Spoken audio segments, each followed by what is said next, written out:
Hello and welcome to the Ice Guys. This is the show that takes you into the world of the National Hockey League. Every game, every day, from a betting perspective. With pro sports handicappers, Ian Cameron, Alex B. Smith, and various guests from the world of hockey and sports betting. And now, here's your host, Ian Cameron.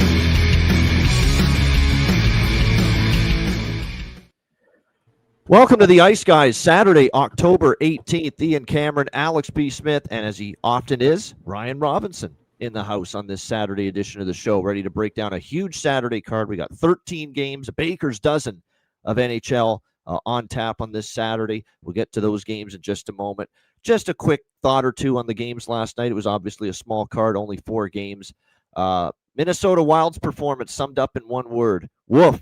Holy mackerel, that was rough. They were not just beaten by the Washington Capitals last night. They were dominated in that game, and really, really rough. And this is becoming a concern now for Minnesota, the lack of 5-on-5 punch from this hockey team. We obviously know how good they have had it as far as their power play is concerned, but the 5-on-5 struggles are starting to become a bit of a concern for me, at least, with this Minnesota team in recent games. Only the 1 goal last night. Heavily outshot, heavily outplayed. Thankfully for me, because I lost with Minnesota, but I had over 5.5. We got that very late Washington goal to put it over the total. But the Capitals get the 5-1 win there over the Minnesota Wild.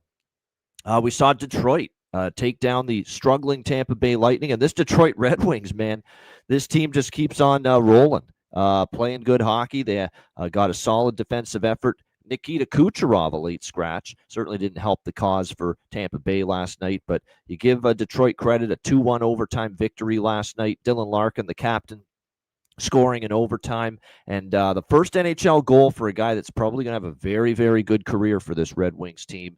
He looks very solid in his first NHL season. Axel Sandin Pellikka, congratulations to him, getting his first NHL goal last night in that one.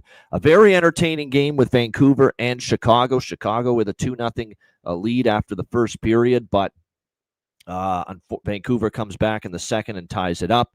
A very, very questionable disallowed goal for Chicago late in the third period, and it goes to overtime, obviously, because of that. And then Vancouver gets it was a great overtime. Back and forth it went. Chicago had a couple of chances. I think Vancouver had better chances in overtime, and it looked like Chicago was going to get through it a little bit. And great saves there by Spencer Knight on Besser and Elias Pettersson back-to-back to at least get it to a shootout.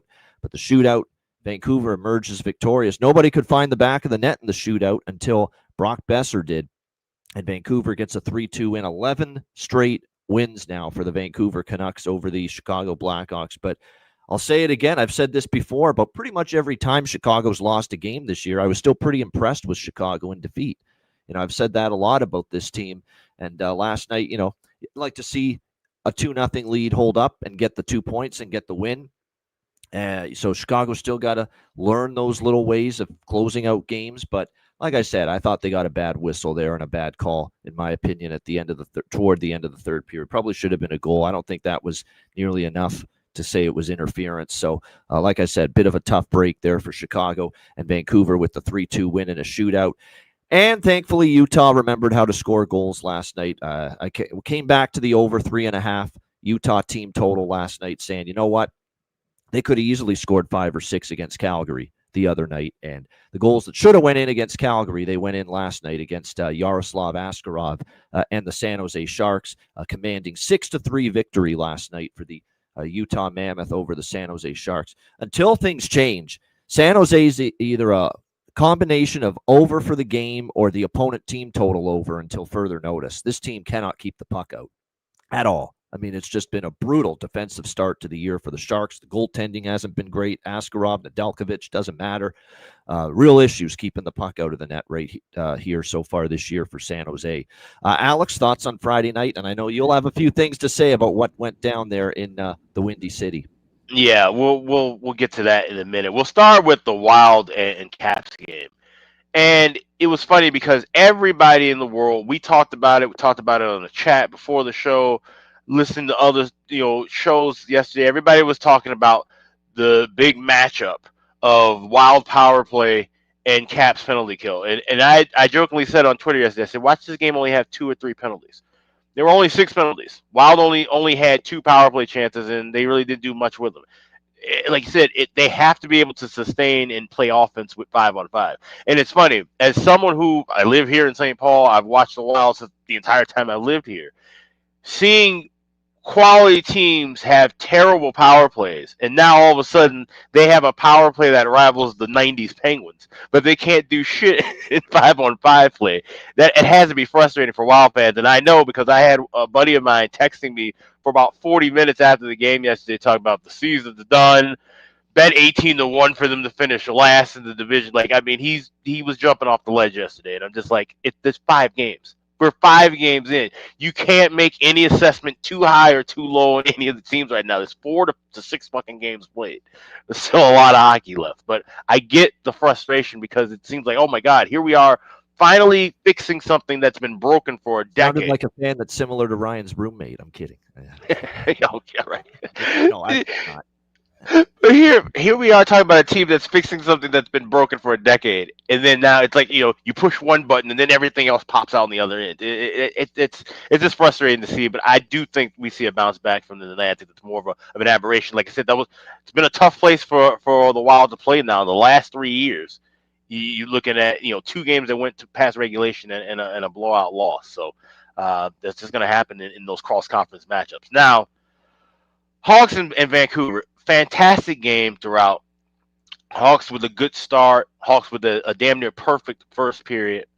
But as you alluded to, Ian, in your breakdown of it, and Jeff Blashill reiterated it in the postgame, this is a team that's still young, and they have to find their way through these situations. You have to learn how to keep a lead in the second period when you're up 2-0 or 2-1. You have to learn those things, and unfortunately, they didn't do that. They let things fall apart. They let Vancouver get back into the game. The third period was quite balanced. Spencer Knight made big time saves like he was doing all game long. Tyler Bertuzzi crashed into the net like he'd been doing all game long. Gets a quality shot, gets a puck on his stick, and puck goes in. Kevin Lankinen was able to make a save. He was already down on his butt, and he wasn't pushed in by Bertuzzi or any Canuck player. That should have been a good goal. All day long in any league, whatever 4K HD, whatever fucking camera you got, that's a good goal all day long. And for 2 referees, 4 officials, and Toronto to get that wrong is ridiculous.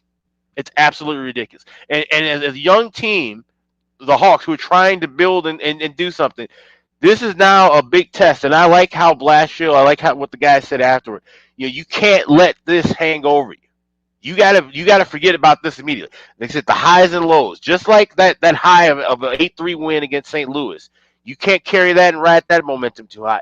You can't let this bog you down. Bad calls are going to happen to all teams, good or bad, early in the season, late in the season. You have to ride that momentum, unfortunately. It sucks. It's bullshit in my opinion, especially when we have review and instant replay, but that's just the way it goes. You get the game to overtime. Knight was huge in overtime. Knight was great in the shootout. Both goalies came up big in the shootout. Kevin Lankinen looking like himself again on the road, like he did last year. First 10 games he won on the road. First 12 games without a regulation loss. So it was a quality game. You just hate to see that it had to be decided because of bad officiating. You don't want to see that in any game, and especially when you have money on the team that ends up getting screwed out of a bad call.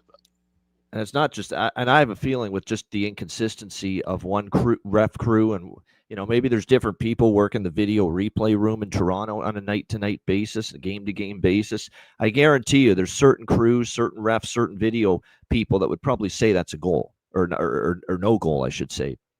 Probably would say no goal, but that particular night, that crew and the video replay folks said it was a goal. So that the inconsistency of everything regarding goalie interference, as far as goal versus no goal in the NHL. It's one of the biggest issues the league's had the last couple of years. And, I don't think it's a clearly defined definition of what it is and what it isn't.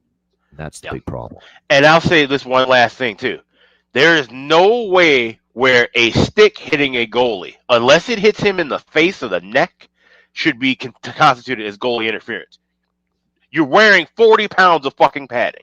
If you can't take a fucking player stick to your pads and stay up, you have some other problems. Yep. That should not be goalie interference. If we're gonna make clear cut rules at some point, that needs to be a simple stick to the pads is not goaltender interference. Yeah, it's a bit dubious call. There's no doubt in that game last night, and unfortunately, it went against Chicago. Ryan, any thoughts from you on what we saw last night? Yeah, no, I actually didn't. I didn't watch a ton. I know one thing for sure is that the Hawks, whether they're winning or losing, they're going to be a fun team to watch. It seems like their games are pretty high scoring, a lot of offense, always, pretty exciting. I watched them a good bit the other night against St. Louis on that ESPN game when they beat them 8-3. So yeah, I didn't have a ton yesterday. Honestly, this time of the year is good in some ways because books haven't caught on to certain trends. You could get some better prices the first 5 or 10 games. It's also challenging in a way because I was talking to one of my good friends who's a Wings fan, and he hopes they'd be a playoff team, but he didn't expect them to start 4-1. So there's teams that have started off better than maybe expected, and some good teams that aren't playing very well that start off worse than expected. So it's a tough spot. I know, like you guys said, like Alex touched on, it's 5-6 games in. You can't read into it too much, but it's obviously a small sample size. So didn't have too much on yesterday at all. Didn't really watch much, but definitely excited for today. Obviously Saturday, college football, a lot of NHL games on. It's a good day for hockey. So just excited for the big slate today, pretty much. Yeah, no doubt. I mean, these are the good times of year when we have Saturdays in October and beyond where hockey's back, and that is on top of already what's going on with college football. Oftentimes there's a UFC or a boxing card on a Saturday. So like I said, Saturdays are fun at this time of year, and especially if you're a hockey fan because it's always a massive card as far as Saturday is concerned in the NHL, including a few afternoon games taking place today, 3 of them, in fact, and that's where we'll begin. We will start with Florida and Buffalo. We've got Florida -150 road favorites, 6 the total here in this game. Buffalo gets to breathe a sigh of relief with their 8-4 win against Ottawa on Wednesday night, snapping the winless skid to begin the season. They'll look to make it 2 in a row here in this one against the Florida Panthers. And here comes Florida, a little bit of the walking wounded they are coming into this game, having lost not just 1, not just 2, but 3 in a row against Philadelphia, Detroit, and New Jersey on this road trip. And the offense kind of getting shut down. 4 goals in those 3 losses combined for the Florida Panthers against the Flyers, Red Wings, and Devils. Looking to clearly get back on track here for this early start affair against the Buffalo Sabres. Buffalo used to these, early 1 p.m. Eastern start times on a Saturday. They do this quite a bit at KeyBank Center in Buffalo. We'll see if Florida can bounce back. I think they will offensively a little bit in this game. I grabbed a little Florida team total over 3.5 plus 110 in this game. This is just simply, look, Florida, we know they're going through issues right now. Obviously, they've been without Barkov and Tkachuk. We know the offense has been sputtering a little bit. We know Dmitry Kulikov on the blue line is now out. So it's a lot of attrition right now for this Florida Panthers team. Make no mistake about it. Sergei Bobrovsky confirmed in net. I expect it to be Alex Lyon, obviously, for Buffalo, not just because it was the best goalie they have, but also because of the fact that, look, he's also a former Florida Panther. So I'm sure he'll be excited to play his former team. We'll see how it goes. Buffalo's not a team I trust to win 2 games in a row. And when they played Ottawa Wednesday night, Ottawa came in on a back-to-back. Levi Merrilainen was not very good at all in that game. We have to remember that, keep that in mind. So I think Florida can get their offense rolling here against, look, if they can't get their offense rolling here against the Buffalo Sabres, then I'd get some more concern about what's going on here with the defending Stanley Cup champions. So I'm going to grab a small bet, Florida team total over 3.5 plus 110 to get the day started.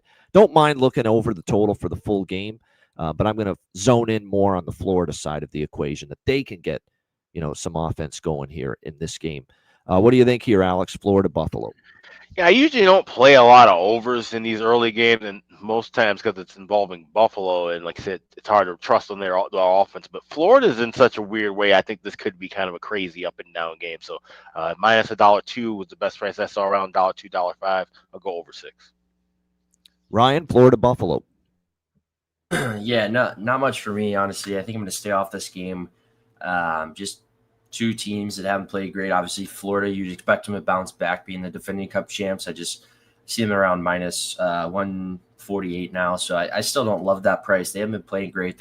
They're injured, like you mentioned, and then just Buffalo. That's just enough said. I don't want to trust them even if they are at home.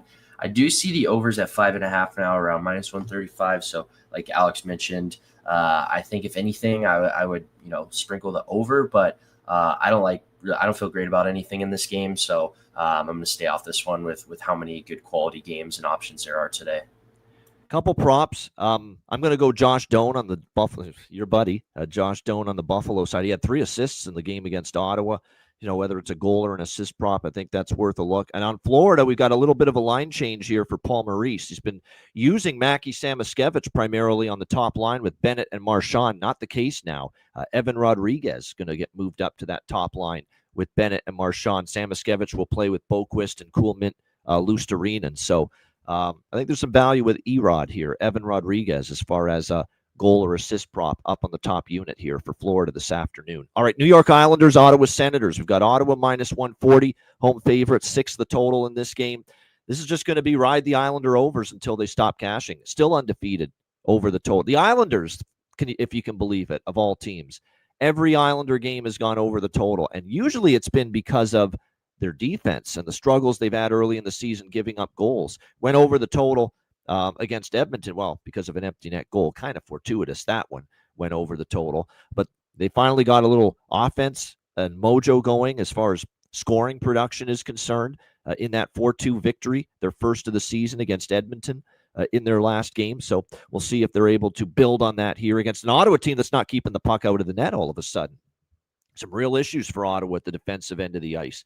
Levi Merrilainen was obviously not very good against Buffalo. It'll be back to Linus Ullmark here in net for the Senators, confirmed. But Linus Ullmark, 3.72 goals against, .862 save percentage. Still gave up 3 goals even though they beat Seattle in his last start. So now hasn't been a great start here for Linus Ullmark. Now, again, the defense in front of him hasn't been nearly as good and shut down as I'm sure Travis Green would like. And then you flip it around to the goalie who's starting here for the Islanders, and that would be Ilya Sorokin, who's back in net after David. An interesting move by Patrick Waugh. Sorokin struggling. You haven't been winning games with him in net. You get that first win against Edmonton with David Riddick, and now you're going to go back to Ilya Sorokin. It's interesting. I thought maybe, just maybe, they would have been riding the hot hand month. Mild hand. I don't know about hot hand. I mean, it was one game and it's David Riddick, but you got to win with him in net. Yeah. You got to win with him in net. I thought Patrick Waugh would roll right back to David Riddick maybe today because they won with him in net against Edmonton, but not the case. It's back to Ilya Sorokin, who, to be quite honest with you, these numbers stink. 0-3, 4.19 goals against average, .854 save percentage for Ilya Sorokin. So this is just straightforward for me. No side, just over 5.5. It is juiced. You could go 6 at even money. There's 6s out there. There are some 5.5s. DraftKings has over 5.5, minus 135. Just ride the over with the Islanders. Every Islander game has seen at least 6 goals so far this season. And Ottawa's not exactly shutting it down right now either. And both goalies not off to a great start. Alex, what do you think? Islanders, Senators? Yeah, if you're an Isles fan, this has to be distressing to see how Sorokin's kind of fallen off from last year into the beginning of this year. This is a guy who was easily one of the top 5 goaltenders in this league at one point. And he just has seemed to be, playing like a shell of himself now. And I don't know what the case is. I know he was banged up. He had some injury issues. Maybe that's still lingering, or if it's between the ears. I'm not sure at this point. But he's got to figure it out, because you can't rely on David Riddick long term if you're trying to be contending and victorious on a nightly basis. He's gonna give you some starts like he did in the last game, but like you said, he's your backup for a reason. You need Sorokin to step up and deliver it and get a big win here. I don't know if that's the case. So I like the overs. I'm going to be on the over by factor, but I'm waiting in game because there's a couple books with, like you said, the 5.5 at $1.35, $1.32. I'll wait for those to drop closer to 120, 115 and jump on those. So over 5.5, over 1.5 in game, but just want to get better prices. Yeah, there's no question. Matthew Schaefer's looked very polished, very poised for his first handful of NHL games. I mean, he's played 4 games and he's got a goal and an assist and a goal and 3 assists and 4 points in 4 games. Looks and very comfortable. Yeah, looks very comfortable. Everyone's raving. This guy could be a big time, Chris Pronger-esque, maybe not as quite as physical or big, obviously, as Chris Pronger, but a guy that could really be well-rounded, good in his own end, give you offense as well from the blue line. Does have a little edge to him, which I like. So, like I said, this is good. This is definitely a guy that is looked comfortable right away here at the NHL level, and that's certainly been good to see. As far as props for this game, I'm just looking to see if there is value that I'm interested in here. Not so much for the Islanders here. I mean, Duclair is always on the top line, but asking him to do something with the opportunity is always the tough part. And then you look at Ottawa. Ridley Gregg is now up with Stützle and Giroux, so there could be some value there with Ridley Gregg here in this game. Of course, Shane Pinto, it goes without saying. I mean, this guy just scores goals right now. That's what he's doing. So I'd be interested in Gregg and Pinto. Props on the Ottawa side of it here in this game. Ryan, how about you? Islanders, Senators. Yeah, I think just not much in this game. I do like the over. Obviously, the Isles are off to a disappointing start, haven't played great. But they're also, I read something, they're allowing just under 4 goals per game. So, and giving up less than, 30 shots, which kind of says that, it's a goaltending problem. So, obviously Ottawa's banged up. They're missing Kachuk. But they're also, they're also giving up a lot of goals. So, I think the over 6.5 is the play here. I'm going to, like Alex mentioned, I might wait for that live 5.5, but I don't trust the goalies in this game. I think there's going to be some goals and, goals pretty often. So I like the over 6. Don't have any props or anything for this one, but that's what I'm rocking with for this game. You would think, Jonathan, that it's crazy for, a rookie to be leading the team in ice time on the blue line. But you look at the rest of that blue line, you get why he's leading the team in ice time. He just probably already deserves more ice time than fucking Romanov and Pulock and Pelech and these guys that aren't quite the defensemen they were years ago on that back end for the Islanders. So, like I said, he's earned it. Playing well. Doesn't look out of place whatsoever. All right, next up, we've got Edmonton and New Jersey. Edmonton minus 115 road favorites. The total 6 pretty much across the board here in this one. This is a game I don't have much on right now. This is more of an in-game betting type of matchup for me. Edmonton off a loss, I usually pump the brakes when it comes to betting against them. And they're off that 4-2 loss to the New York Islanders the other night. Usually Edmonton, they've proven already this year they've been a pretty solid bounce-back team. Remember the game they lost to Calgary, they bounced back. They pretty much dominated Vancouver at home on Saturday night, the very next game.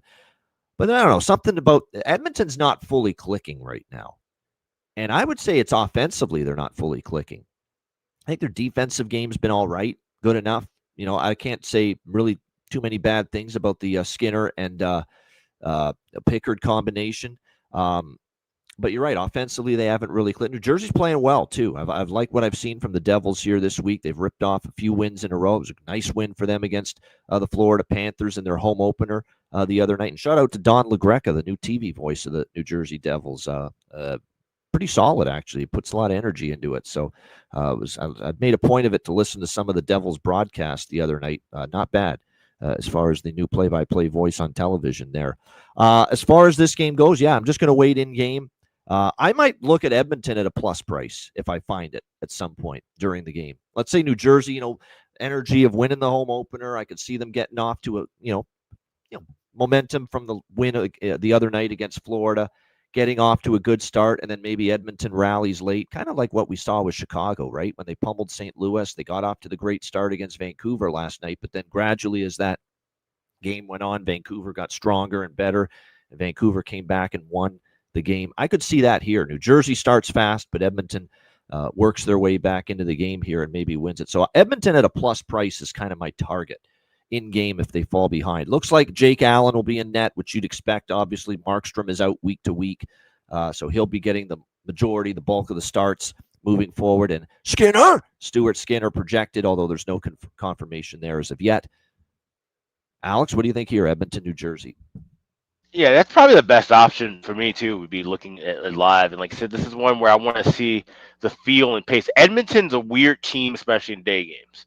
I've seen games where they just go balls to the wall, and we've seen them win 7-4, 7-5, or they just clamp up and they're in a 2-1, shootout. So Edmonton, when they play daytime games, it's always usually a rule for me to just kind of wait a few minutes to see where the pace and stuff goes. But like I said, I like the idea of New Jersey scoring first and then Edmonton coming back, maybe grabbing them at a bigger plus price. There you go. Good stuff. Anything here, Ryan, for you? Oilers, Devils.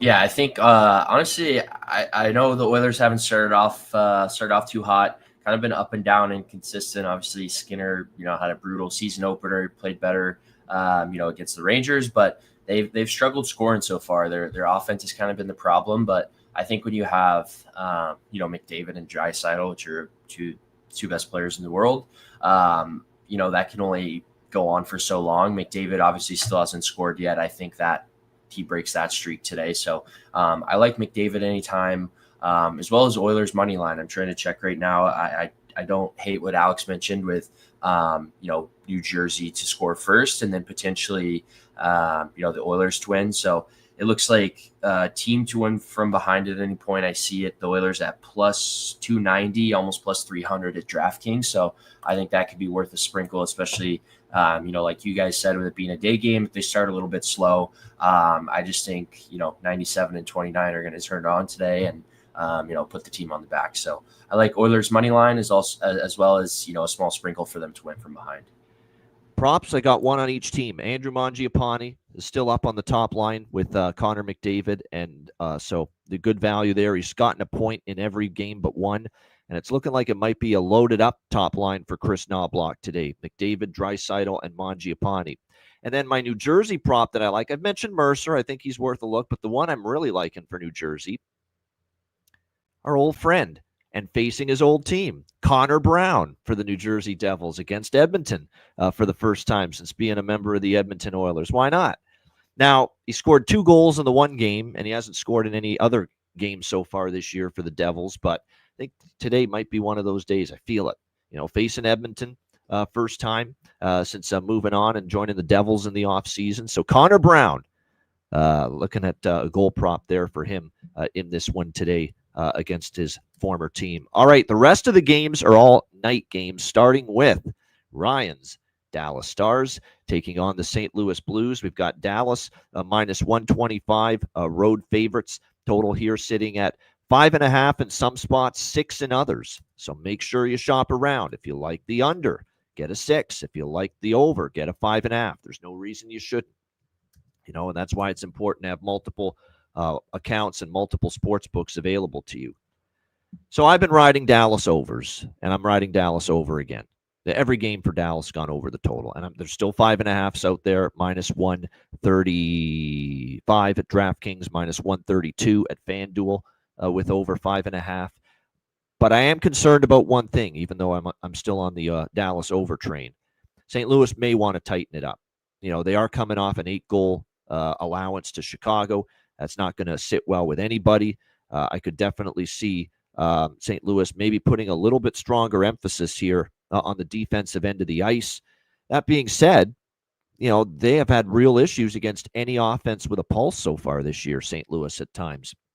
And we know Dallas can obviously light the lamp. They've got as good an amount of forward depth as it gets in the NHL.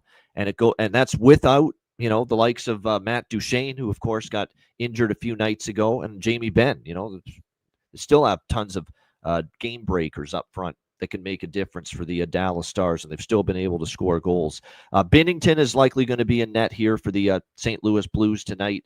Jake Ottinger likely back in net for the Dallas Stars. Not confirmed, but I would expect Ottinger versus Binnington to be the matchup here in this game. I'm also going to dabble in the Blues here a little bit at plus 105, just a little bit here in this game. I know Ryan's shaking his head, but when you get embarrassed now they're 0-2 at home at Enterprise Center. And what's the combined score in these games? 13-3 against Minnesota and Chicago, these 2 home games they played. So that bothers me. And Dallas certainly capable of adding to the woes here for St. Louis. But I think what I also might do is maybe a St. Louis first period split with the full game, just in case they have that hot start, come out guns blazing after the beat down at the hands of Chicago, but then Dallas kind of gets going as the game goes on, which is kind of like the reverse of the way things have been going as far as game flow for Dallas. Dallas has had these great starts, and then they've kind of let teams hang around and get back into games. So that's the concern, but I'm going to still end up going with a little split here on the Blues first period full game. Primary bet, though, is the over at 5.5. I know St. Louis is going to look to tighten it up, but are they capable of it? And if you're struggling to shut down the likes of Chicago and Minnesota, who got 5 goals, and Minnesota, offensively has kind of been underwhelming the last few games, you might struggle here with Dallas a little bit too. So Dallas has gone over in every game. We'll ride it one more time at over 5.5. Alex, what do you think here? Dallas, St. Louis. Yeah, like I said, I'm seeing some 5.5. So like I see 128 at FanDuel, so that's a decent price to bet now. Otherwise, if you're getting a 6, I just say wait a few minutes and grab the full game over. Just full game. I'm not going on first period over, but I do want to get full game over at a better price. I think we can see back and forth. And I get what you're saying, where St. Louis might want to try to tighten things up, but I don't think it's necessarily that. Like I said, that was more of a game they need to just throw away. If you're the Blues, burn that's the tape. 8-3 spot. Burn the tape. Yeah, off from the beginning. Right. Yeah. Right. So that's you play that game again. It's certainly not 8 goals for the Hawks. So I think that they still need to be a little bit more open. You don't want to show up against Dallas, because I'm saying if you get down 2-0 and then you show up, there's no way you're getting back in the game. You have to open things up. So I do like the over here in this spot. All right, Ryan. Obviously, look, for your Dallas Stars, it was a tough loss the other night against Vancouver. Now, there was a Casey DeSmith start for the first time. That was not the first time this year Jake Ottinger didn't play. Now, I don't want to put it at the feet of Casey DeSmith. The team in front of him's got to play better too. But obviously, first loss, looking to bounce back. How do you see this unfolding here? Stars, Blues. I know there's I think a lot of plays to like. Obviously, I do like that over. Obviously, it's still early. It's 4 games in, but Dallas offense has been great. They've scored 18 goals, but their defense, has also, struggled, giving up 15. So all their games obviously have gone over. I kind of expect this again. Obviously, St. Louis gave up, 8 to Chicago. They're, should be embarrassed, should be fired up, should want to start fast. So look for some goals early. But obviously, I think Dallas's, offense is a little bit better than Chicago. So definitely capable of that. I know, someone said Bennington got pulled due to illness, and it was just kind of, not a good, Blues were terrible all around. I didn't really like Dallas last game. With the Smith starting, I didn't catch too much of the game, but I heard some of the goals were, fairly weak. So I look for Ottinger to be pretty steady today. I know Lando mentioned the Stars are usually pretty good against the Blues. So I really like the over. I think it's a good Dallas spot too. I mean, it's still early. They're still figuring things out with the new coach, but anytime you kind of let a lead slip away, you're going to want to, bounce back. Something else I do like, there's, a lot of props in this game. Something I'm looking at is Esa Lindell, last goal scorer, plus 7,000. He's always out there.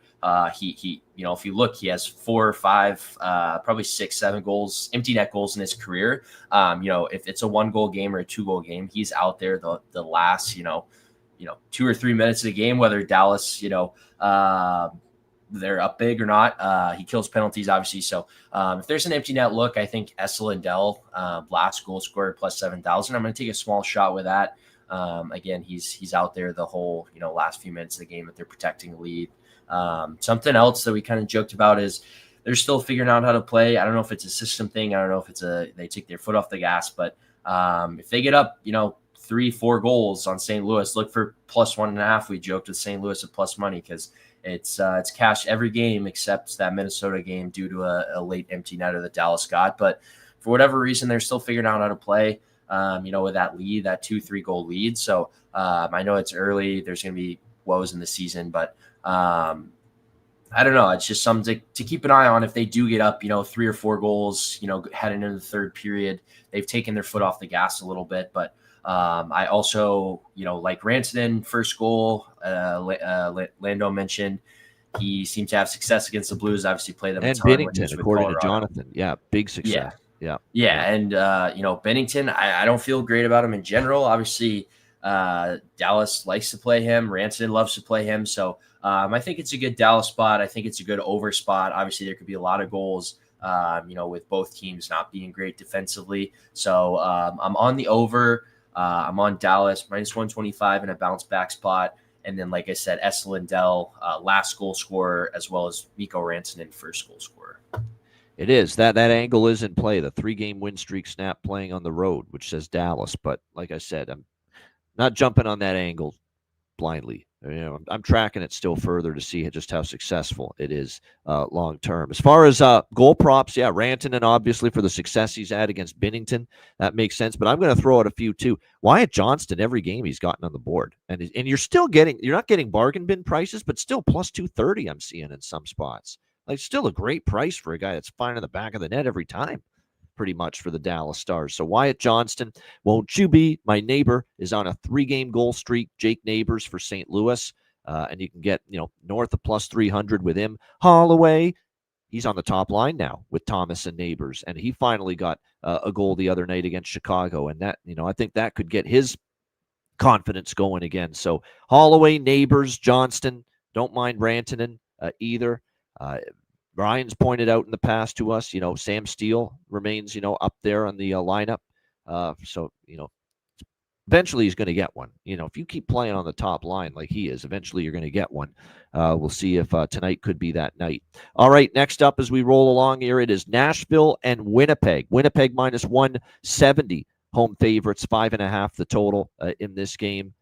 One thing I saw with Winnipeg last year, this is commonplace for the Jets when they play at Canada Life Center. They're usually laying a price in this range, minus 150, minus 200. You're often going to see them this kind of a home favorite. What I find is when they win at home, they actually win by shutting down the other team.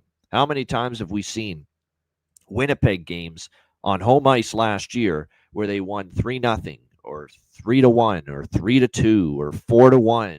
4-2, something like that. And they just don't give the opposition a whole lot, And so I found down the stretch last year, I caught on to this, that if I like Winnipeg to win at home, and they've beaten the Predators, by the way, 2 straight times here in Winnipeg last year. Actually, they won both meetings in Winnipeg last year, 3-0 and 5-2 over Nashville, that the opponent team total under is often a pretty solid bet in Winnipeg home games. And that's what I'm going to look at here. Predators team total under in this game between the Predators and the Jets. I'm still not fully sold on the Nashville offense, quite honestly. Oh, you got some goals against Caden Primo. Good for you.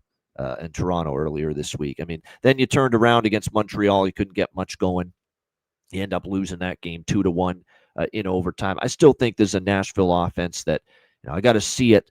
I got to see the production. I've got to see the consistency, before I'm ready to buy into it. So, that's basically what I'm going to target here. Team total under 2.5 for the Nashville Predators, and you can find that around minus 120. Alex, what do you think here? Predators, Jets.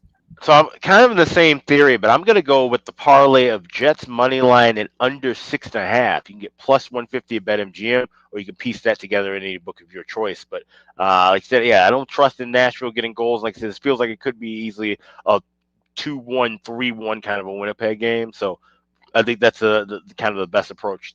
Just tie in that money line, knock that price down, get that under 6.5, which would be a high chalk price too, and pair them together for a plus price.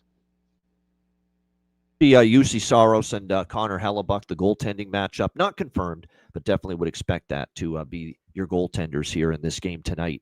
Ryan, how about you? Anything here, Nashville, Winnipeg? Yeah, I'm doing something a little bit different. I do actually like the Jets in this spot. I don't like the minus 170. I don't take that with anyone, but I feel good about the Jets at home. Obviously, they've had a good start to the season. Hellebuck's at home. The games they've won, though, they have, scored 4 or 5 goals. So I like for them to score, against a Nashville team that's, not great defensively. Over 2.5 team total is something dumb like minus 250, but I do see race to 3 goals. I see Winnipeg at minus 110. So I think, like Alex said, if it is a 3-1 game, obviously Winnipeg, I think they're going to win this. So I like that play there. I think it's just better value. I think Winnipeg is the first team to 3 goals, and I like that price, so I'm going to sprinkle on that. But don't have anything in terms of full game over right now or anything like that. Yeah, we've got some – I'm going really nuts here with some of these because we've got multi-goal scorers for both of these teams at amazing prices. Morgan Barron at plus 1,100 in some spots to find the back of the net. He scored in back-to-back games, and he scored in 3 of the 4 games this year for Winnipeg. So you got to sprinkle on Morgan Barron. I know he's only playing on the bottom 6, but he has certainly stepped up and been able to find the back of the net for them. Tanner Pearson's got a goal in back-to-back games for the Winnipeg Jets as well. He's, plus 600 in some spots. Nick Perbix, if you can believe it, of all things, for Nashville. He's actually scored in back. He's been probably their best goal scorer. Back-to-back games from the blue line for Perbix, and his profit to score some upwards in the stratosphere of 20-1, plus 2,000. So, again, these just are very, very small amounts that I'm putting on all these, but when you see it and you see the prices, you're getting offered plus 1,900 is what we're looking at for Perbix. Like I said, Morgan Barron has scored in 3 of the 4 games for the Jets, including two straight games with a goal, and plus 1,100. For him to find the back of the net. So, like I said, definitely some longer shot goal props. Not that I'm expecting a ton of goals in this game, but there maybe is a chance we could get some of these players that are streaking right now as far as putting the puck in the net at these gigantic prices. And the beauty of betting these and all of these is that you only have to hit one. If you can just hit one of Barron, hit one of Pearson, one of Perbix, you're going to be profitable. That's all it's going to take. So, like I said, I think it's worth a sprinkle on all 3 of those big plus money goal props. And there's the stat. Jets were 22-7 in their last 29 home games in keeping the opposition team total on. So 22-7 to the team total under for the opponent in the last 29 Winnipeg Jets home games. So that's what I said. And look at this year. When they win, they've had 3 wins this year. The opponent scored just 2 goals in each game, including the one previous home game against Los Angeles. So yeah, that's why I've gotten on to that. I figured it out that, oftentimes if you like Winnipeg to win, and especially at home, betting the opponent team total under is often a nice way to go about it. All right, next up, we've got Minnesota and Philadelphia.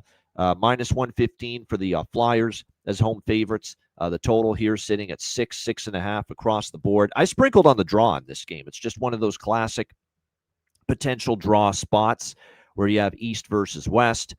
Minnesota coming off an absolute debacle last night against Washington.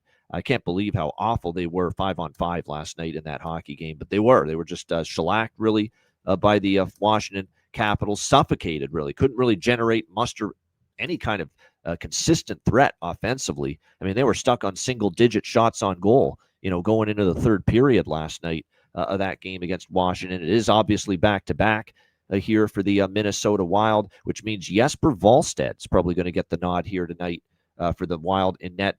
Darth Vladar will get the start, obviously, for Philadelphia as Rick Tocchet continues to alternate between him and Samuel Ersson in between the pipes for the Flyers. I continue to say, Flyers have played some feisty hockey, some solid hockey. The work ethic's been pretty strong from this group. We'll see if they can continue that kind of approach here in this game tonight against Minnesota. I lean Philly a little bit. There is a part of me that says Minnesota's so bad last night, you're going to see them really focused, dialed in, and play a lot better. So it's just a mild lean on Philly. But I think the draw could get there here in this game. Would not shock me here to see overtime tonight. Wild and Flyers. And by the way, Jesper Wallsted's one and only previous start this year for Minnesota, which was early in the week against LA.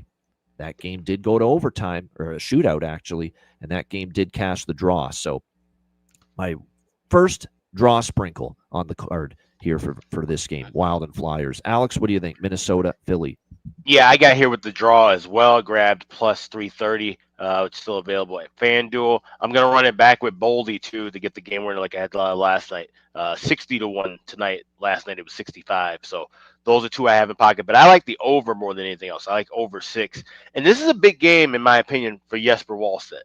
Because for the next at least 2 to 3 years, and well, ideally probably longer than that with Gus signing that 5-year deal, but certainly for the next 2 to 3 years, he's going to be the backup. And he has to come in these spots off of a bad game, second night of a back-to-back on the road, and the Wild need a win. And they need some big saves. They're going to need him to step it up because the defense has not played well.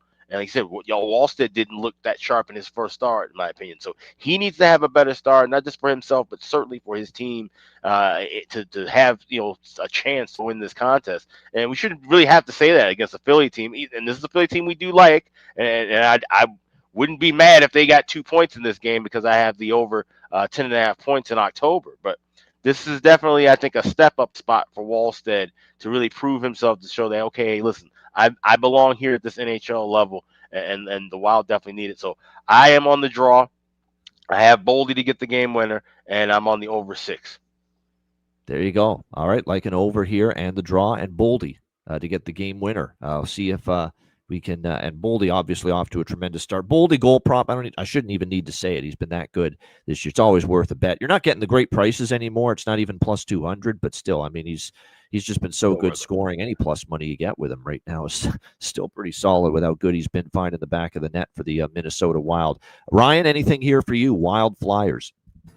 Yeah, no sides, totals, anything for me in this game. More of a pass, but there is a prop I like. I like Zeev Buium to get a point at plus 110.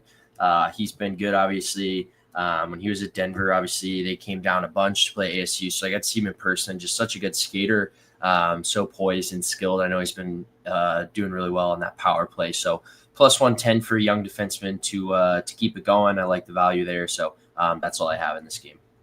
All right, Tampa Bay and Columbus. We've got Columbus minus 120, home favorite, 6.5 the total. Jet Greaves confirmed already for the Columbus Blue Jackets in net. Dean Evison, and we were just talking about Rick Tocchet's alternating goaltenders so far this year. There's a lot of teams doing that. Pittsburgh's been doing that as well. Columbus, Dean Evison doing that. It's been back and forth. Greaves to Merzlikins, Greaves to Merzlikins. It was Merzlikins against New Jersey the other night, so now it's back to Jet Greaves here tonight for this game against Tampa Bay. Jonas Johansson, most likely, because we got Vasilevsky last night against Detroit. And usually Johansson's an auto fade. We don't trust him. We want to kind of either bet the other team to score, bet overs, bet the other team money line when he's in net. But Johansson was not bad in his first game of the year for the Tampa Bay Lightning. Faced Boston, played pretty well. Did give up 3 goals, but faced 33 shots. Not bad considering the amount of pucks he had to face in that game for the Tampa Bay Lightning. That being said, still not running to bet Tampa Bay with Jonas Johansson in net and on a back-to-back right now. I'm on the over by Fecta here, and I'm just buying into series history when I look at the history of the Lightning versus the Blue Jackets head-to-head. 4 straight games have gone over the total full game. We've had 5-2, 7-6, 5-3, 6-2. I mean, they've all been high-scoring affairs. Now, I got kind of in trouble buying into this with Columbus, New Jersey the other night because, it was a Columbus, Colorado, I should say, earlier in the week, where every recent meeting, first period over hit, full game over hit. And that's kind of what we're seeing here with Tampa Columbus. Every recent game has been first period over cash, full game over cash. So, but I buy into it for another reason, though. Tampa's off a subpar offensive game. So is Columbus. Both teams only got 1 goal in their previous game. And losses. So I think both teams, Cooper and Evison, know, hey, we got to start to be, we got to score goals if we're going to win hockey games. 1 goal is not going to win you a game. Now, I'd like it more if Kucherov's in. He was a late scratch for Tampa last night against Detroit. He's a game-time decision tonight. We'll have to see if he's in the lineup. But, I'm going to bank on series history. I'm going to bank on a couple of good, still solid offensive teams when they've got everything clicking, coming off subpar games offensively, respectively. Columbus versus New Jersey, Tampa versus Detroit last night. That offense becomes the focus. So first period over, full game over for me here. Alex, what do you think? Lightning, Blue Jackets. I grabbed Columbus minus $1.10 this morning, and I still like it at minus $1.20. I'd actually even go and grab regulation money line now at this point. I'm seeing a plus 128 at Bet Online. I think this is the goaltending edge goes to Columbus. I think Greaves, despite, like I said, the record, has been a solid goalie. Johansson made big saves in the third period of that game against Boston. He looked tremendous late when they were pouring it on, but he's still shaky old Jonas Johansson. I can't trust him. I like Columbus in this spot, and like I said, even though I know Tampa been a Tampa-sided series of late, I like Columbus here in this spot. I think there's something wrong with Tampa Bay. It's deeper than just Vasilevsky being off. It's deeper than Kucherov being out of the lineup. They said it was an illness. So I'm thinking with this price and money coming out of Columbus, they're leaning toward he may not be in this lineup again. But something's up. Just something's off with Tampa when you watch this team. And I don't know if it's a continuation from how they just looked at the end of last year. Have they started to finally run out of gas, perhaps? But something's weird with them. So I'm on Columbus here. I don't lay prices with Columbus too often. Like I said, I wouldn't mind taking that plus 128 in regulation, but I think they get the 2 points here. It's called tread on the tires, specifically for some of the people on that blue line for Tampa. I think that's part of it. They look a little slow. They're not breaking the puck out as well. They're getting hemmed into their zone a bit too much. They're losing foot races. Hedman's not a young man anymore. McDonough's not a young man, and they've had great careers, but they're not young. Eric Chernak's getting up there. Radish is not particularly a fast skater. You got Moser and Lilleberg that skate decently. You got a lot of plugging, skating guys back there on the blue line right now for the Tampa Bay Lightning. So, and by the way, with the Columbus side here, I want to point out Tampa's own Columbus in Tampa. The last five meetings in Tampa, the Lightning have won all 5 against the Jackets. But in Columbus, it's actually 3-2 Columbus in the last 5 meetings at Nationwide for the Jackets. So they actually have a winning record, Columbus, 3-2 against Tampa Bay the last 5 times they've hosted the Lightning, including a 7-6 overtime win last year. A crazy game between these two teams. I might dabble a small. The over bifecta is my primary look, but might dabble in a Jackets draw split here in this game tonight as well, just because it was 7-6 in overtime Columbus last year when they hosted the Lightning. Ryan, how about you? Anything here, Tampa Bay, Columbus? Yeah, I'm actually right with Alex. I took Columbus before it moved a little bit. Tampa Bay is just, like you guys already touched on, they just don't look like themselves. Vasilevsky's obviously not playing. Kucherov was sick last game. I read they're not sure yet, but how likely is he to play? So if he's out, Vasi's not playing, they don't look good altogether. I like Columbus in this spot. I got him before it moved. I think it was -110 as well. So I think it's a good Columbus spot. They're at home. As Alex mentioned as well, the goaltender advantage goes to Columbus slightly. So I think it's a good Jacket spot, and I don't trust Tampa Bay at all right now.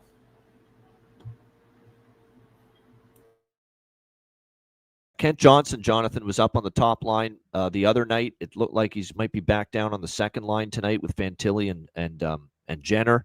But nevertheless, I don't mind the look again, and it is his birthday, so I don't mind taking a shot maybe with Kent Johnson there tonight for the Columbus Blue Jackets in that one. Gage Gonsalves, they're trying him out with Point and Gensel. They're trying, the blender's out for John Cooper's trying to get something going here. Connor Geekie with Cirelli and Hagel. So Geekie and Gonsalves here might have a little prop value tonight for Tampa plus Bay. 440 anytime goal scorer with Geekie. So yeah, that stuck out to me a little bit. All right, next up, New York Rangers, Montreal Canadiens. Montreal -125, home favorite, 6 the total. Well, no more overs in Ranger games for the time being. That is for sure. They are not, well, they haven't been scoring at home, but they finally went on the road and had a very similar offensive type of showing. Just the 1 goal against Toronto in the overtime loss to the Leafs the other night. It's just been a real chore for the Canadiens to score goals. Montreal rolling right now. Back-to-back overtime wins for them on this homestand against Seattle, and Nashville looking to build on it. I just think, Rangers are having a hard time scoring. It's Jonathan Quick, most likely in net tonight for the Rangers. From all indications. Hasn't been confirmed, but most people that follow the team expect John Quick to get the start tonight. Sam Montembeault confirmed in net. I do want to point out a couple injuries here for Montreal. Kirby Dach, for the Montreal Canadiens, lower body, won't play. Again, just a continuation of just continued injury problems for him. And the big one is Caden Gooley. Caden Gooley's a good defenseman, an important defenseman for this Montreal team. And he's going to be out for several weeks. So that is definitely a couple of key losses here for Montreal. But it's not enough to keep me from Montreal on a Saturday night. You usually get a good effort from them. And the Rangers just are having a tough time getting their offensive mojo going. So price is reasonable. I'm on Montreal here, -120. Alex, what do you think here? Rangers, Habs? I'm gonna wait for a side in game. I lean with Montreal, but I like the draw here. I grab plus 325. I see a plus 330 at a couple of shops. So shop around, get the best price available. Nick Suzuki is my choice for game-winning goal scorer. You can grab him at FanDuel. I'm seeing at 60 to 1. So Nick Suzuki to win it for Montreal as the game goes to overtime. And like I said, might be looking to grab some Montreal in game at a plus price as well. All right, good stuff. Ryan, anything you like here with New York Rangers and Montreal? No, I definitely lean Montreal, but I think, if they get down a goal early, I might look for that good plus money price. But New York's just kind of struggled. Montreal's been hot, but can they keep it going? I don't know. I'm gonna pay attention to this game live and pay attention to those live overs as well as see kind of the flow of the game early. But I don't have anything at pregame for this one. All right, next up, we roll along here. We've got 5 games left on the card. Seattle and Toronto as the East Coast road swing continues here for the Seattle Kraken. They are going to face the Leafs. We got Seattle, Toronto, and multiple sports going on. Of course, the baseball ALCS series continues, and now we've got Seattle, Toronto, and hockey. We've got Toronto minus 200 home favorites, 6 the total here in this game. This one I don't have anything at the moment. I think it's Seattle on this road trip. We're seeing it. Not quite the same defensive team are they on this road trip. They shut down certainly their opponents in their first 2 home wins at Climate Pledge, but then they go on the road against Montreal, Ottawa. Not nearly the same defensive performances we're seeing from this Kraken team, a team that wants to play that style of hockey, defense first, under their new head coach, Lane Lambert. But like I said, it's been certainly a little bit more difficult for them to play that style here on the road. Toronto, meanwhile, Craig Berube wasn't thrilled with that, and I get why he wasn't thrilled with his team the other night. Kind of bailed out by Anthony Stolarz. Well, bailed out by Anthony Stolarz and a team that can't put the puck in the ocean right now, the New York Rangers. Although, as John Massey's alluded to, that's been the issue with the Rangers. Every goalie seems to look like Marty Brodeur right now against them, and Anthony Stolarz certainly did that, living up to his name, Stoli the goalie. Kind of stole 2 points from the New York Rangers in that game. He was fantastic. We'll see if he can keep that strong play going here tonight in this matchup against the Seattle Kraken. One thing that's worth noting here going into this game is the fact that for Toronto, they've had nice chemistry with their top line. That's been good to see. Easton Cowens fit well with Matthews and Nyes on that top line. So I still think we're going to see that group continue to be worth a look as far as props are concerned. Joey Decord is confirmed in net. Not a surprise. I mean, Grubauer got that start against Ottawa, and they ended up falling short there in that one. This is just a game where not much of anything, side or total. This is an in-game type of betting situation for me if I get involved here with Seattle and Toronto. Historically, and I mean you go back pre-Craig Berube, these have been spots where you usually don't want any part of Toronto. Kind of a lesser team, big price like this. Sometimes you want to make a case for the underdog. But I don't know if I want this underdog. I mean, they've not been that same team on the road here so far against Ottawa and Montreal. And Toronto kind of reacted to that game against the Rangers like, yeah, we won, but it kind of felt like we lost because we know we have to play a lot better. So, and if the Leafs do play a lot better, I could certainly see them getting the victory here. So it's nothing for me as of now, side or total in this game. Alex, what do you think, Seattle, Toronto? Why not have a little fun with the whole Seattle-Toronto matchup thing? I'm going to go Marlins in baseball and Maple Leafs in hockey parlayed at plus 207. Oh, interesting. Very good. I like it. You throwing in the baseball theme a little bit. I don't ever bet baseball, but I'm rooting for Seattle to wrap it up and go to the World Series. So that'd be a fun way to tie it in. Go. Yeah, Seattle is 1 win away, of course. Although they've got to find a way to win 1 of 2 games in the Rogers Center in Toronto in order to do that. Oh, you're going to Game 6 in the Rogers Center tomorrow. ALCS, Alan. Good for you. Enjoy it. Should be one hell of an atmosphere. Obviously, Jays facing elimination, and Seattle looking to get to the World Series for the first time in their franchise history. I'll get to some prop. There are a couple I mentioned Easton Cowan already. Jonathan brings up a good point. Eli Tolvanen's had a lot of success scoring goals against the Toronto Maple Leafs in the past, so that could be an option you look at here in this game as well. Ryan, what do you think here in this one with Seattle and Toronto? I honestly don't hate that. I think that could be fun, Alex. So I might tail that with a small bet, but nothing really. I mean, obviously, I'm not taking minus 200. I think if anything, the value would be with Toronto puck line, but I don't want to take that. I know you touched on it, Ian, but for whatever reason, Seattle historically has given Toronto some trouble sometimes in lower scoring games. They're not as explosive. Obviously, like you mentioned, the lesser team angle. So I'm staying off of this one. I think there's just better spots overall today. So this one is a pass for me. All right, next up, we've got Boston and Colorado in the Mile High City. We've got Colorado minus 250, home favorites, 6 being the total here in this game. Avalanche returning home from a road trip. We'll see how they fare here, obviously, and it was a pretty successful road trip for the Avalanche, winning both games against Buffalo and Columbus earlier this week. Combined score of 7-2.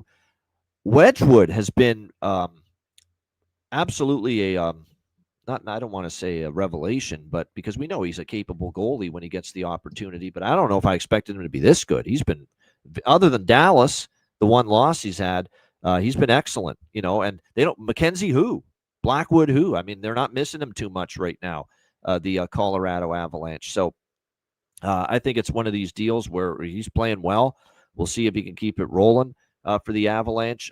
What's been impressive about the Avalanche is we know their offense can explode at any given moment, but their wins, they've held their opponents to just 1 goal in every win. Utah, Buffalo, Columbus, 1 goal allowed. That's it.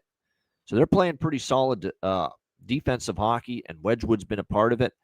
Boston, Jimmy Murphy was screaming it from the heavens in the preseason. He hates this team defensively, and it didn't look like it early when they were shutting down Washington in their first game, but suddenly we're starting to see the issues defensively rear their ugly head for Boston. You faced Buffalo and you faced Washington. You gave up 1 goal there, but you gave up 3 to Chicago. You gave up 4 in a loss to Tampa, 6 against Vegas the other night. You're starting to see this team have the defensive warts that our guy Jimmy Murphy kind of thought Boston would have. And now Hampus Lindholm, as far as he being day-to-day, that doesn't help. They don't have a great deal of depth. He didn't play against Vegas, and you saw the result. They got shredded, ripped 6 goals. He didn't play due to a lower body injury, so very much questionable tonight. So with no Hampus Lindholm, it could be an issue. I lean full game over in this game at 5.5. Colorado team total over 3.5. I think that's something I'm going to end up probably taking, especially if Hampus Lindholm's out. And there is a chance it's a Korpisalo night, not Swayman. It wouldn't shock me if Swayman does not go tonight for Boston. And Korpisalo is a goalie that against this team on the road, I don't want much to do with. So I think the Avs team total over 3.5 is a good chance to make my card. Just waiting for the final lineup confirmations. Alex, what do you think here, Boston, Colorado? I was going back in the chat and looking through on our Patreon page. Somebody was asking about futures. If there are any futures that we like now, after seeing a few games and stuff. Right now, I'm seeing at FanDuel, Scott Wedgwood is 100-1 for the Vezina. Now, in watching NHL Network, watching a couple of things yesterday, they're talking about how good Wedgwood has played and wondering, is there a goalie controversy or could there be a goalie controversy in Colorado once Blackwood's healthy and returns?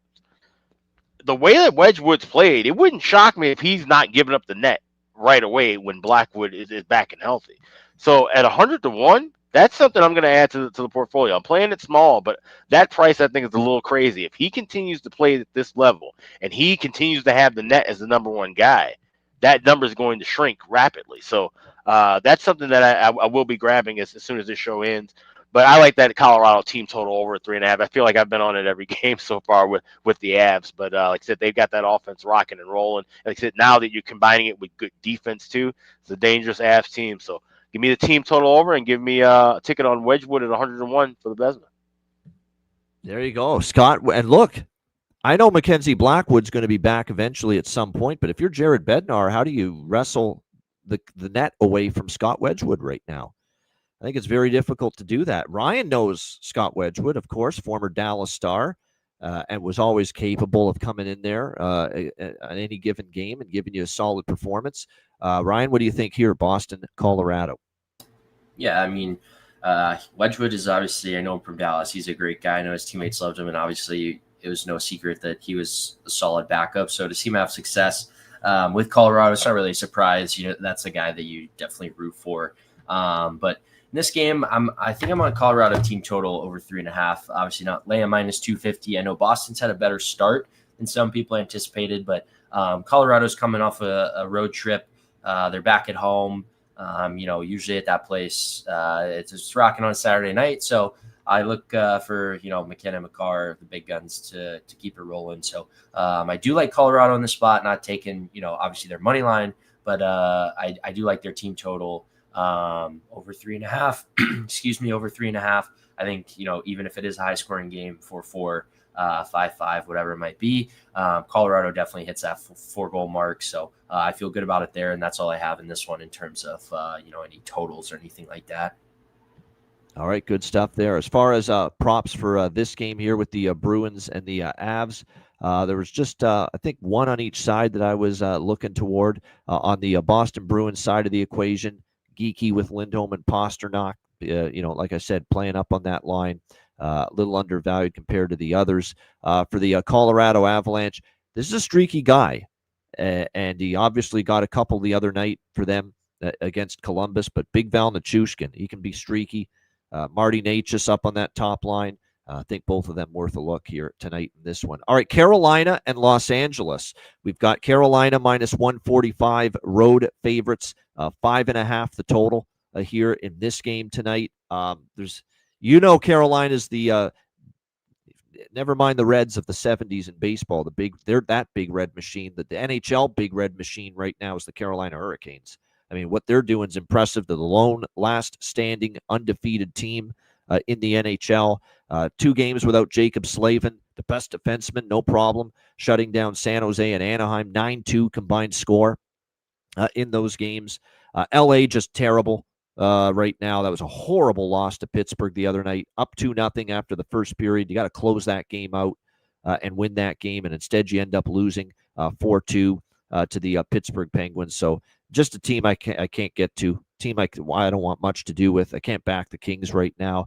That being said, Carolina, believe it or not, they've had a tough time with the LA Kings. And I went back and looked, and they've actually lost 3 straight head-to-head against the LA Kings. And for as much as they were impressive against San Jose and Anaheim, and look, they could be no Slavin, no problem, and they just dummy the Kings tonight and win 5-1, something like that. The Kings are still better than San Jose and Anaheim, at least a little bit better. I think that gap actually between Anaheim and LA is closing, but still you'd have to give the Kings certainly a little bit better ahead of Anaheim, certainly better than San Jose. And I'm worried this could be the game where we finally see some of those, the game where maybe finally the absence of Slavin shows a little bit. I mean, if you're LA, you got to come out and show something. That's such a bad loss the other night against Pittsburgh. It's still a group filled with, Doughty and veterans and, pretty, it's still a pretty quality forward group. Defense, that's another story. Goaltending, that's another story. We'll have to see, too, if Kemper's available. He's been day-to-day due to injury. And if it's Anton Forsberg again, it's about as bad a performance I've seen from a single goalie in a game as what we saw from Anton Forsberg the other night for the LA Kings. So, this is just one of these games where it could only back Carolina. What I will be absolutely doing is betting Carolina live in game if they fall behind. 100% we'll be doing that, because we know if you can't be trusted to hold the lead against Pittsburgh, how can you be trusted to hold a lead here tonight against Carolina? So I'm going to target Carolina in game. If this was a betcast at night, that's what I would absolutely be doing on the betcast, is looking for Carolina at plus price if they fall behind. Because I could see the Kings starting fast, maybe Carolina starting slow. And I remember that game in LA for Carolina last year. They got fucking ambushed in the first period. I remember it, and because it was just stunning to see it. LA was up, 3-0 after the first period. They were up 6-1 after the first 2 periods. It was not a pretty sight for Carolina. So I'll look for Carolina in game. What I like is the over here. And I know I've been burned by the over in the Carolina first 2 games of the road trip versus San Jose and Anaheim. But I still think at some point, perhaps tonight, you will see that they will miss Slavin. They're not going to be able to just totally shut down teams night in and night out without him. They've done it so far against San Jose and Anaheim, but I do think LA is going to play with a little bit of purpose tonight after such a bad loss. I don't know if they're good enough to win the game. That's why I'm going to target Carolina live if they fall behind, but I'm going to go over 5.5 here. And series history, by the way, talk about believe it or not, you wouldn't necessarily think this, right? Hurricanes usually pretty good defensive team. Kings are historically, not the highest scoring team, and a solid defensive team as well. Carolina and LA have had 8 straight head-to-head meetings, 8 straight with at least 6 goals, 7-0-1 to the over during that time. 7-0-1 to the over in the last 8 meetings between the Hurricanes and the Kings, and all 8 of those games have had at least 6 goals, which to me is why getting the 5.5 here with this over is well worth it. Alex, what do you think here? Carolina, LA. We like Carolina coming into the season. Obviously, once again, one of the top teams in the Eastern Conference and off to a hot start. We don't like LA. Jim Hiller's a bum, doesn't know how to manage his bench, and things have just been off, just like it was at the end of the season last year. We love hockey. We're all here because we love the game of hockey, but sometimes the game of hockey can be absolutely stupid.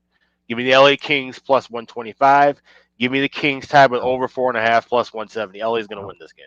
They'll have no business winning it either. It's got that feel to it.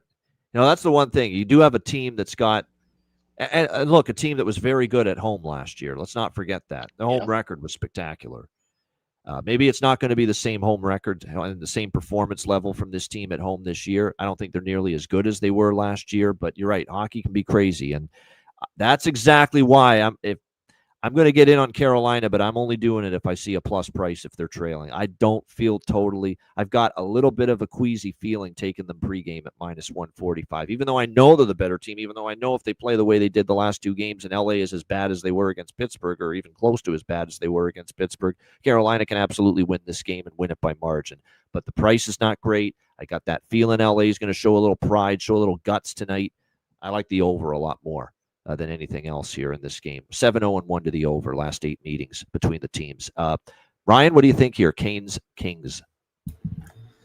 Yeah, honestly, I was kind of on the fence about this one. Obviously, Carolina's the easy choice. The Kings are missing Kopitar. The more I think about it, I think Alex has a great point. Hockey is just a weird game, and anything can happen on any given night. Bounces, goalie getting hot. So I think I might take a chance here with a sprinkle on LA, plus 125, even though they are, missing Kopitar. It's just weird things happen. So I'm going to take a small chance with that. I also did take pregame just because I am on the show. I like to take Alex Laferriere anytime, as well as Logan Stankoven. That's a guy that obviously used to play in Dallas, always root for him. I know he gets, good looks there in Carolina, playing with some talented players. So 2 goal props for me with small sprinkles, and then LA Kings I will take as well. All right, good stuff. As Alex far as kind of talked me into that one. Yeah, he'll do that sometimes. He's talked me into stuff. Like I'm kind of interested in Columbus now after listening to Alex. So there you go, perfect example of that. Yeah, as far as props go, I think there's value on Armia for LA. He's up with Byfield and Fiala, maybe Fogle on the third line. Moore has had a good track record, as Jarek says, against Carolina in the past. So there's maybe a couple King props there for me. Obviously, for the Carolina side of the equation, Seth Jarvis has been on an absolute tear to begin the season. It's been great to see from him. He's been excellent. He scored in all but one of their games. Fiala, by the way, has a goal in back-to-back games for the Carolina Hurricanes. And David from Raleigh, North Carolina, he joined us, me and Alex, for our Carolina Hurricanes season preview video. He's going to be on a daily live show with us in the near future as well, just figuring out a day. But he cashed a plus 1,500 with Alex Nikishin the other night to get his first NHL goal against Anaheim. And I think it's worth a sprinkle tonight as well, because he's been jumping into the play in every game so far. And yes, he hasn't been rewarded with it, hadn't been rewarded with a goal for it until the other night, but he is definitely playing that rover defenseman type of game that can lead him to being very live at huge prices to find the back of the net. as he did, obviously, against Anaheim. That was just such a smart defense to find the open space, get to it, the vacated area, soft coverage, and just rip it past Dostal the other night. So, yeah, I think Nikishin is worth a look once again at a great price to maybe light the lamp again.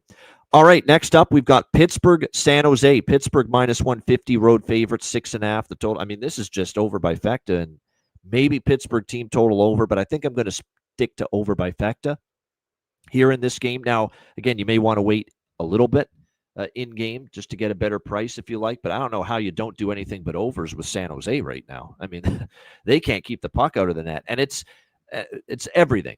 It's not just the goaltenders. We know that Alex Nedeljkovic and Yaroslav Askarov is a work in progress as a tandem. This is the fact that Klingberg's out, Timothy Liljegren's out, now Shakir Makhmadulin's out, Orlov's aging, Leddy's aging, Desharnais and Sam Dickinson are not, you can beat them. You can make them look silly at times in their own end. This is just a really bad blue line at the moment. And now with the injuries mounting on the blue line, it's even worse right now for the San Jose Sharks as far as defensively is concerned. That being said, they're going to come back home after getting gutted by Utah 6-2 and think, hey, it's Pittsburgh. We can win this game. So I expect a good effort even on a back-to-back for San Jose going into this game. But I want to kind of take the plus 130. As much as I cashed a ticket with Pittsburgh, that was more at Fade LA as a big favorite the other night for me, taking Pittsburgh in that game. And I still don't trust them defensively, the Pittsburgh Penguins. We've seen them kind of revert. We gave them too much credit for shutting out the offensively plagued, challenged Rangers. And since then, it hasn't been that same great, defensive performance from the Penguins. And they've got their own goalie issues. Shilovs is kind of trended back down after, a great start to the year. Of course, the blue line in front of him is not the greatest at all. It's not the 95 Devils that he's got to work with. You would think with what Dan Muse has been doing with his goaltending, alternating back and forth, he's done that in every game so far. And with Shilovs getting the start against that, now he did win against LA.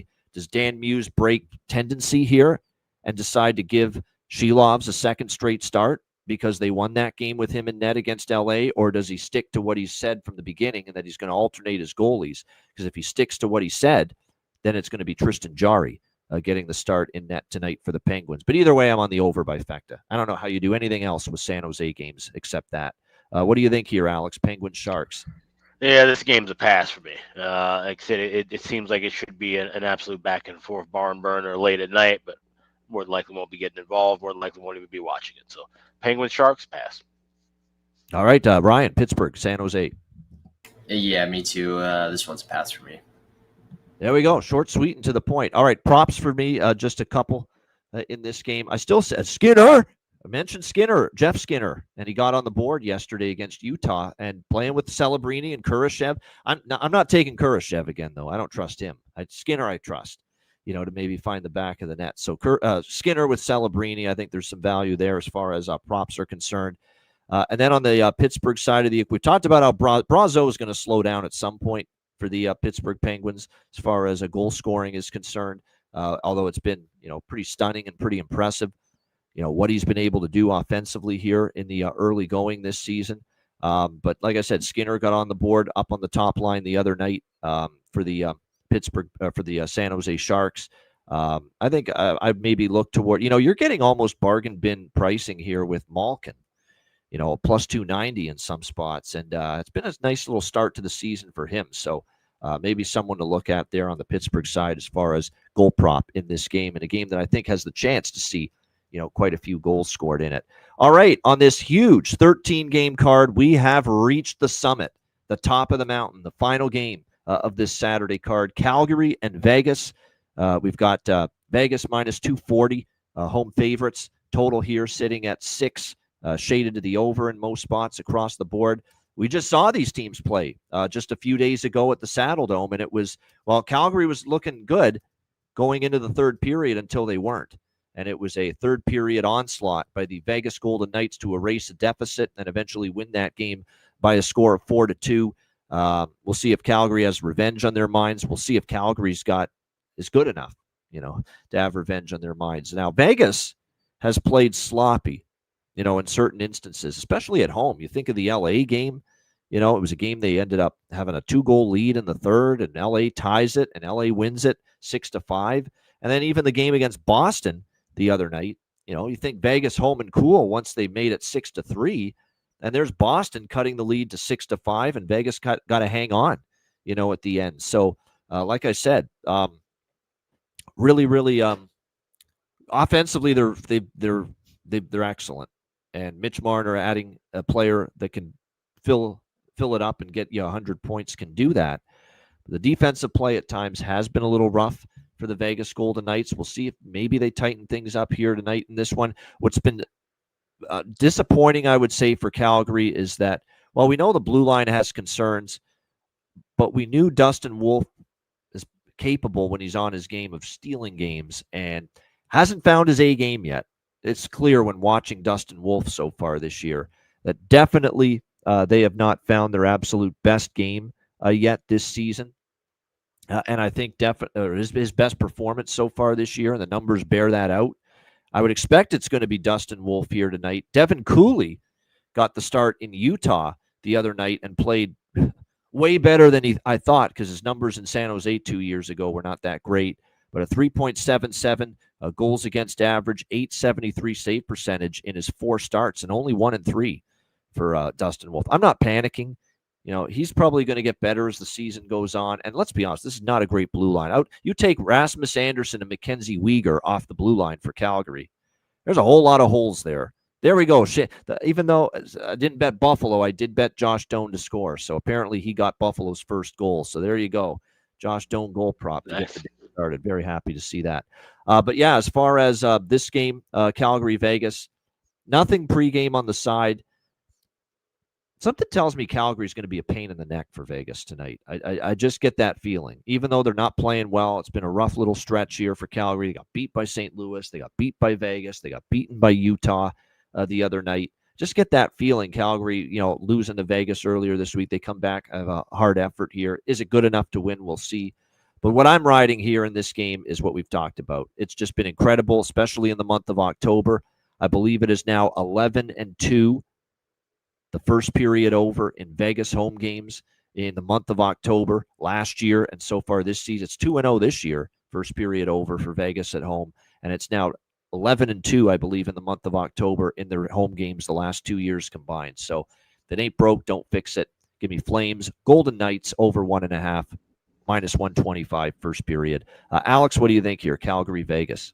Yeah, right there with first period looks. First period over, -130 is what I got. And then both teams to score, +162 as well. Except Calgary's going to hang around. These are two teams that seems like they've kind of built a little bit of animosity toward one another. A couple of games I've seen play, there was a lot of chippiness. So I can see that continuing. And if it does, we can see maybe some power play opportunities, some 4-on-4 opportunities, some open ice. So I like goals here early. First period over, and both teams to score the first. I'm sprinkling on that too. It's yeah. I hope I'm not the freaking streak buster here betting this for the first time, but it's pretty remarkable, and you see it on the screen right now if you're watching the YouTube version of our Ice Guys show. Vegas has given up the first goal in all 5 games this season, and 15 straight games dating back to last year. They think about that. That's pretty hard to believe. That a team has given up the first goal to the opponent in 15 straight games going back to last year. So I'll sprinkle on that too. And you do have the benefit of Calgary losing to Vegas after having a lead going into the third period at the Saddle Dome earlier this week. Right. So maybe they come out, storming early, Calgary. And look, they probably a sense of urgency too. They've dropped a few in a row. So maybe they do get on the board early. Here, so the Flames to score the first goal of the game +140. Yeah, I'll dabble in that. You can go. Yeah, you can go first overall at +140, or first goal in first period at +180. So yeah, both those options available. Yeah, and that coincides with the first period over because we think Calgary could maybe get one early. Vegas, it's very rare they get shut out in the first period at home. They almost always seem to find a first period tally at T-Mobile Arena. What do you think here, Ryan? Final game here, Calgary, Vegas. Another just pass for me. I'm not really interested in this. Not taking -240. Don't care too much about Calgary, so I'm passing on this one as well. Yeah, if this season keeps going the way it is, Calgary Flames fans may not care too much about Calgary in the days and the weeks and the months ahead. Yeah, we kind of thought this could be a tough year. They were going to need, and you're seeing it, like they need Wolf to be superhuman. I think if they're going to win games consistently this year, and obviously he's been less than that, and as a result, they're having a bit of a tough time right now.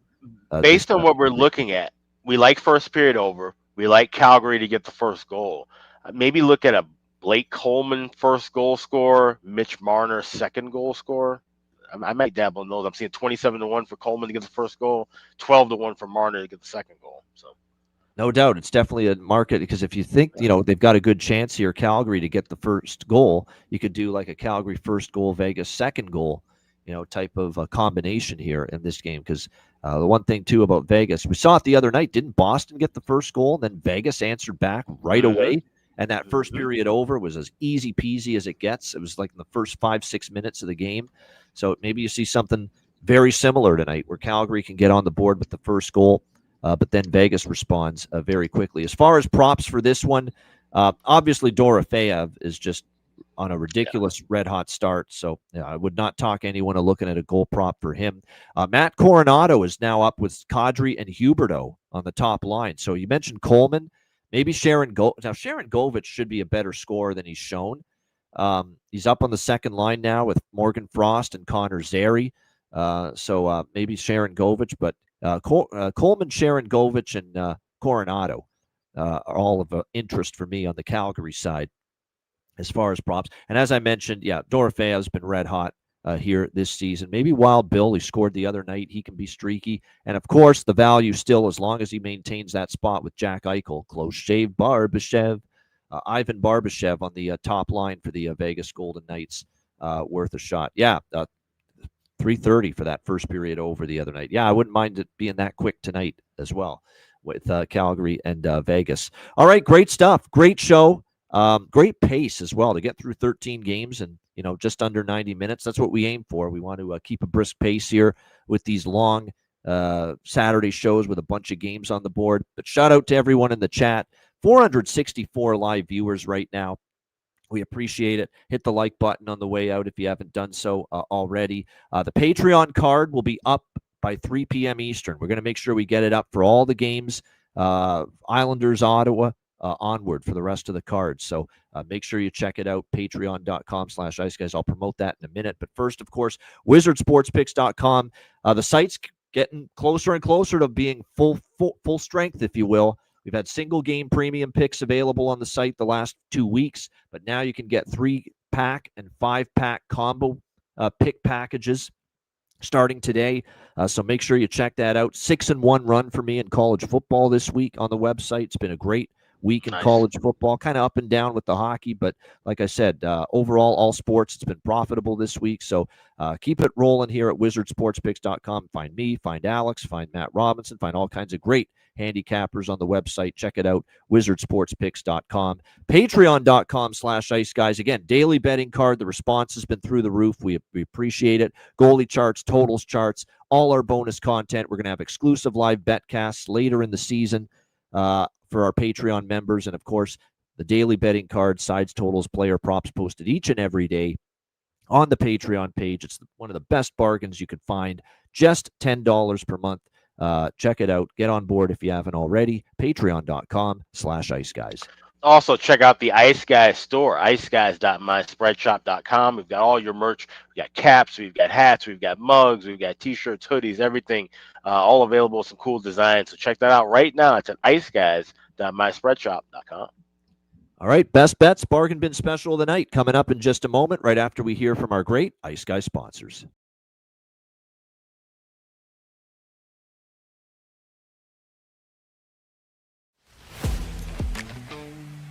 Wizard Sports Picks, featuring the finest handicappers in the universe. Sharp insights, trusted picks, and relentless results. We strive to help you become consistent winners. This is Wizard Sports Picks.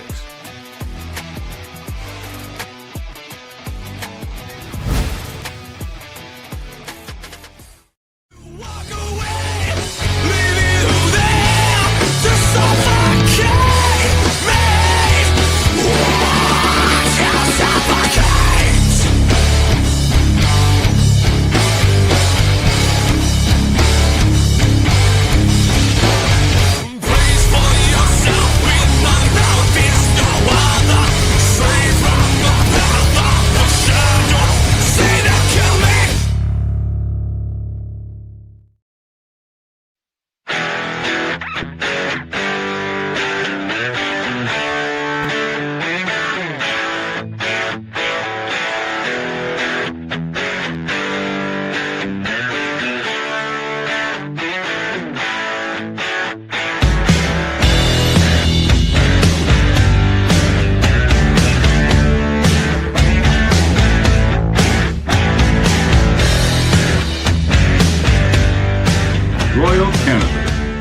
where the kings and queens shop. All right, thanks to all our sponsors, and check out our new smoke sponsor, RoyalCannabisShop.com, and get 20% off using the promo code IceGuys. All right, bargain bin special of the night. Huge slate to choose from. 12 games now still remaining on the board for bargain bin special selections. Alex, bargain bin special, what do you got? So let's go to that Montreal New York game. I've cashed with him earlier this year, but it was not a bargain bin play. We're going to go to Oliver Kapanen. Anytime goal scorer, you get him plus 490. He moves up to the second line tonight. Then it's going to be a solid game, and I think he's been noticeable. Every night that we've seen him so far for the half. So Oliver Kapanen plus 490. Anytime goal scorer. That's my Saturday bargain bin special. All right, Oliver Kapanen, you've gone to the well successfully with him before. We'll see if he can strike once again tonight for the Montreal Canadiens. Ryan Robinson, what do you got here for best bet tonight? I was back and forth. I'll start. I have an honorable mention. Mikko Rantanen, first goal scorer, plus 1,000. He scored 4 of his last 5 trips to St. Louis. First, as Terry mentioned, he's been so hot. So that's my honorable mention. My official bargain bin special tonight, though. Let's go to Vegas and Calgary. I like Mitch Marner to score Vegas's first goal, not the first goal in the game, but their team first goal. I like Mitch Marner plus 800. Hasn't scored yet. Has looked good. Has gotten some points. They're at home. It'll be loud. It'll be rocking. Give me Mitch Marner plus 800. Vegas team first goal scorer. That's my bargain bin special of the night. All right, there we go. Good stuff. I've got 2. One is an afternoon game and one is a night game for bargain bin special. The day game, we're going to go to that former player angle, or former team angle, I should say, in the early game. Connor Brown for the New Jersey Devils at plus 600. Really good price, facing the Oilers for the first time since departing in the offseason. Great price there for Connor Brown. Plus 600 New Jersey for my first bargain bin special of the night. My second bargain bin special of the night, considering the guy has scored in back-to-back games, I'm shocked the price is this good. We're going to go to Won't You Be My Neighbor, Jake Neighbors of the St. Louis Blues, who I expect them to have a much better effort tonight in this game. Plus 320 for Jake Neighbors, who is on a nice little hot streak scoring goals right now for the Blues. So Jake Neighbors, St. Louis, plus 320. Connor Brown, New Jersey, plus 600 for my 2 bargain bin specials of the night for this Saturday card. All right, best bets for this Saturday slate. Alex, what do you like for best bet? There we go. There we go. Let's head out to Sin City. Between the two of you, I just want to make sure people are aware of that. Slight difference there. Let's head out to Vegas, Sin City. We'll go with Calgary, Vegas. First period over 1.5. Like I said, 11-2 record for Vegas in the month of October, dating back to last year. That is simply staggering, and I think Calgary is going to bring the heat as well. We like Calgary to score first, but we like 2 goals in that first period. So give me Golden Knights Flames first period over 1.5 minus 130. That's my Saturday best bet. All right, Calgary, Vegas, first period over for Alex P. Smith with his Saturday best bet. Ryan, best bet. Yeah, so I don't do this often. Something a little bit different. Normally it's a side or a total. I'm taking a player prop for my best bet. I'm going to go to Dallas and St. Louis. Jason Robertson is averaging 5.2 shots per game. He had 8 shots, 5 shots, 3 shots, 5 shots. He's been letting it rip. It's, cash for me 3 of the last 4 games. So I'm going to go with Jason Robertson 4+ shots at plus 145. If you want to play a little safer, I see 3+ around minus 160, but 4+ shots. He's on the top power play. He's letting it rip. It looks like he's confident. He's hungry. He's motivated to make that Team USA. So he's trying to score right now. I like his shot total. Give me 4+ at plus 145 for Jason Robertson. That's my best bet of the day. All right, I like it. And player prop can be the best bet, by the way. Absolutely. So best bet player prop right there, Jason Robertson for Ryan Robinson with his best bet. My best bet, let's go with that Carolina, Los Angeles over 5.5. I mean, 7-0-1 to the over in the last 8 head-to-head meetings, Carolina versus Los Angeles. All 8 of those games, by the way, have hit at least 6 goals in the game. And I think we're going to see that tonight. Carolina's offense is motoring along. They've scored 9 goals in the first 2 games of this road trip. LA, not the same defensive team, and Forsberg was awful. And I don't think Kemper's going to be as good this year. So even if Kemper comes back and plays tonight, I think Carolina will score goals. I think LA will, though, as well. Slavin being out is going to show up at some point. At some point, Carolina is going to have a game where they're off kilter defensively without their beast, Jacob Slavin, on the back end. Perhaps it's tonight in this game. So we'll go with Hurricanes Kings over 5.5, minus 134. Looks to be the best price out there right now with that. So Carolina, LA over 5.5. My best bet for this Saturday. Shout out to everyone in the chat. Hit the like button on the way out. We appreciate it very much. Great Saturday show. We're back tomorrow, same time, noon Eastern, and we'll get you ready for the much smaller Sunday NHL card taking place tomorrow. A reminder, the Ice Guys is live 7 days a week, Monday to Friday, 2 p.m. Eastern, Saturday and Sunday, noon Eastern. If you can't watch the show live, download the Ice Guys podcast in audio form on all major podcast platforms, Google Podcasts, Apple Podcasts, Spotify, Stitcher, iHeartRadio, Amazon Music, and more. Download the Ice Guys podcast when you can't watch the show live. For Alex B. Smith and Ryan Robinson, I'm Ian Cameron. Have a great Saturday. Enjoy the games and good luck. And we will see you on Sunday at noon Eastern for another edition of the Ice Guys.